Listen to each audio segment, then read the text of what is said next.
Question which is generally addressed by the so-called Christians in the West, particularly to some Muslim scholars. They say that we were born Christian, but now we don't believe in the existence of any God.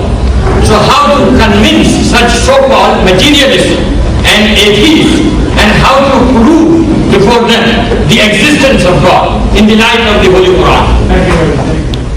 You see, before you start with him with the Holy Quran, how is he going to listen to you about the Quran when he says he doesn't believe in God?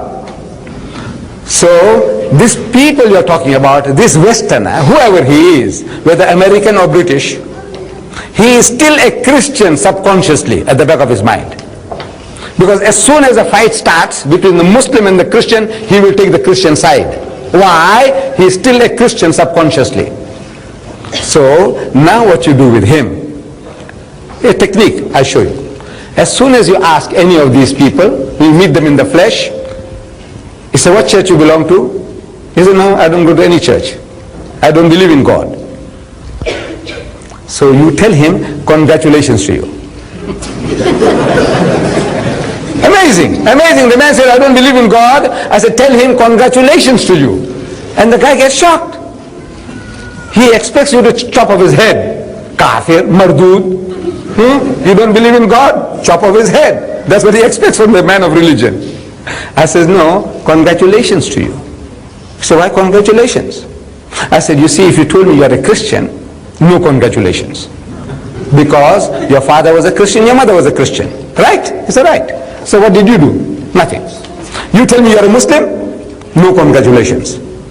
Why? Because your father was a Muslim, your mother was a Muslim. What did you do? Nothing. But you tell me you don't believe in God? I say, congratulations. Because you have been thinking. What made you to reach that stage where you say there is no God? You were thinking. So for that I congratulate you. What were you thinking? Well, about what you heard, the stories you heard. You went to Sunday school. Your environment, they're telling you about Adam and Eve. Yes. You read about Adam and Eve in Sunday school. You heard the stories. Yes, Adam and Eve, they were put into the garden. When God made them in the garden, he said, now look, eat and drink. Eat any of the fruit in the garden except this one tree in the middle of the garden. The fruit of that tree thou shalt not eat, because the day that thou eatest thereof thou shalt surely die. Right? He said, yes. And they act. And they discovered that they were naked. Prior to that, they were in a state of innocence, like little children. They didn't know what was what. As soon as they act, that was supposed to be the tree of knowledge, the fruit of the tree of knowledge, so they realized that they were naked. So they started plucking leaves and covering themselves up. And Adam heard. I'm reading the Bible which he read. And Adam heard the footsteps of God walking in the garden in the cool of the day. You know, mighty King Kong, boom, boom, boom, boom, boom.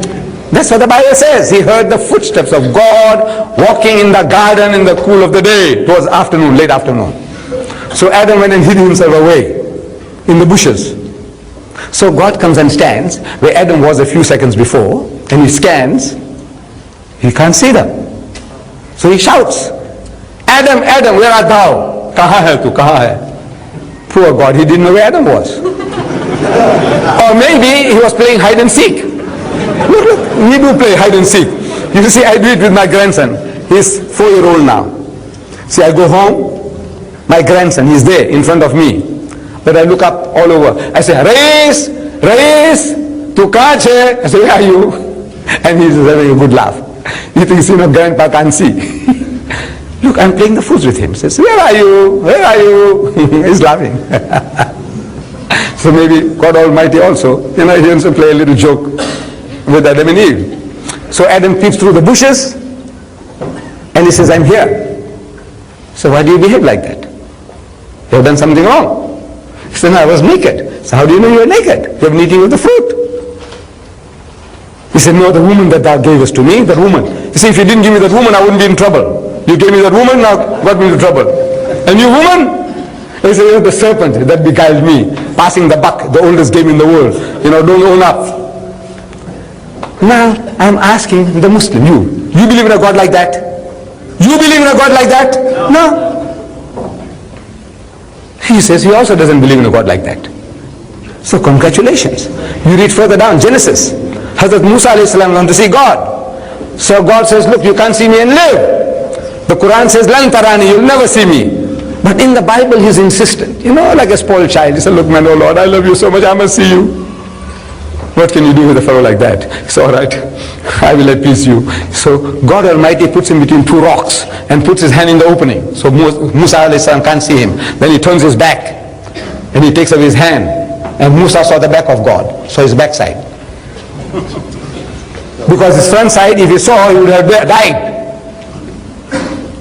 You believe in a God like that? Who shows his backside to Musa? Says no. Look, he's agreeing with you. What you want to tell him, he's telling you himself. You believe that Mary carried God for 9 months? Ask him. He said, no, you believe that? That Maryam carried God for 9 months? And this God was born and was circumcised on the 8th day. You believe that? No. So look, that man has taken the first step towards Islam. What is the first step? Anybody want to accept Islam? What do you say? Say, start. La. What is la? No. La ilaha. There's no God. There's no object of worship except Allah. So he's taken the first step. He's saying la ilaha. Listen. That God. That God. No. He's taken the first step, man. Take him the following step. Take him further. That's your job now. Congratulate him and take him out from there. Say, come, man. How did this thing come into being? So he explains to you, and you find the Quran confirms. The Quran confirms. He says, look man, this book is telling what you are telling me. Inshallah, you'll be able to do the job.